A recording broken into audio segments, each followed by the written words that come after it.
Markets ended up down for the week and the quarter as we go into Q4 of 2022. So we have a lot of action ahead of us coming up in the next quarter. So we will see what the market holds. But Dow finished down 1.7%, S&P down 1.5%, NASDAQ down 1.5%, and bonds are continuing to hold their own and surging a little bit as the 10-year was back up to 3.82, and the 2-year, I believe, was back over 4% again, or in the 4% range at 4.262, almost 4.3.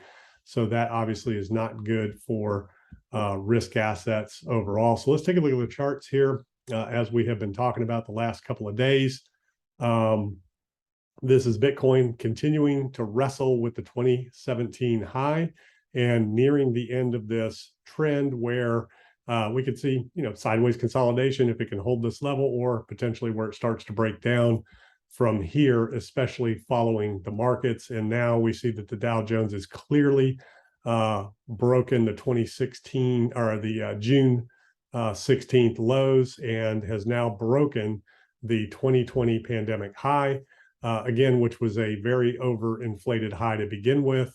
Lots of quantitative easing, zero interest rate environment to get to that level. So where are the realistic levels and realistic valuations of where the market needs to be? We're going to find out what the market thinks about that. The NASDAQ now has clearly put in a lower low, just lagging behind the Dow a little bit, and the S&P once again put in a lower low, marching toward their pre-pandemic highs of 2020. NASDAQ a little further away than the S&P.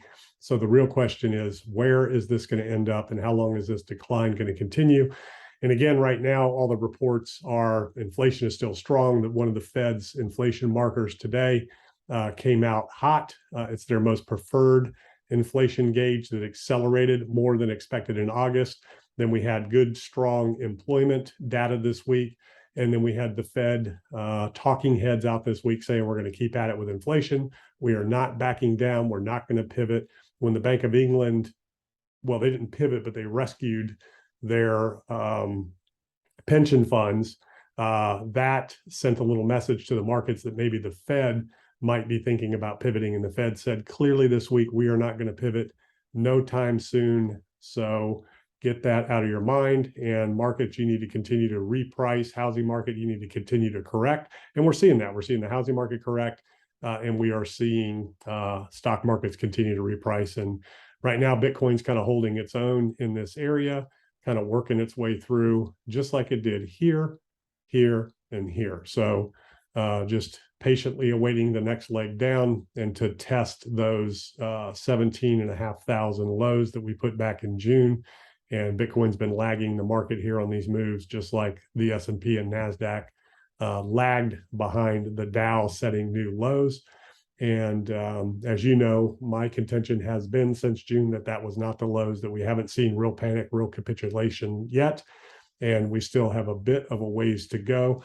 And let's take a look at what potentially things can look like. We'll go to the Wall Street cheat sheet here and take a look at where things could potentially be in the cycle. Let's go through some images here and pull up the old classic Wall Street cheat sheet diagram and kind of take a look at what that could potentially look like. And as we come down and you take a look at the charts right here, let's take a look at the S&P and kind of compare it to that. Or you can even look at Bitcoin, really. Here's Bitcoin.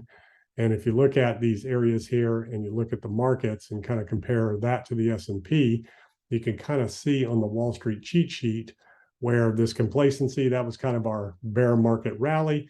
Then you start getting into a little anxiety and denial, which is kind of where we're at right now. There's still a lot of people denying what's going on right now. And then ultimately you get that final panic capitulation, dropping into consolidation and wearing out the rest of the market. So right now, this was your complacency. You drop down into here, you've got some anxiety / denial. A lot of people are going to be in denial about this move, thinking that it's just some sort of correction, things like that. And here's what 2009 looked like. Go back here. same kind of thing here, right? Rolled over the top. And this was the same time of the year, by the way. This was October when all of this started and the big decline started. You know, a lot of denial, a lot of anxiety, and then the market rolls over, and then you get that real panic moment. And right now, we haven't seen anything break. We haven't seen real panic. We have not seen real capitulation. This is just getting started. There are some systemic risks out there in the credit markets, in the bond markets, with the dollar putting pressure on the global economy. So there are some risks out there, systemic risks out there that could really create a significant financial crisis and market declination. The question is going to be, how does the Federal Reserve and Treasury respond? And it's all going to depend on what happens, and nobody knows exactly what's going to happen, but there's some signs out there of things starting to crack. So these are the things that I'm looking at. I'll see you on the next video.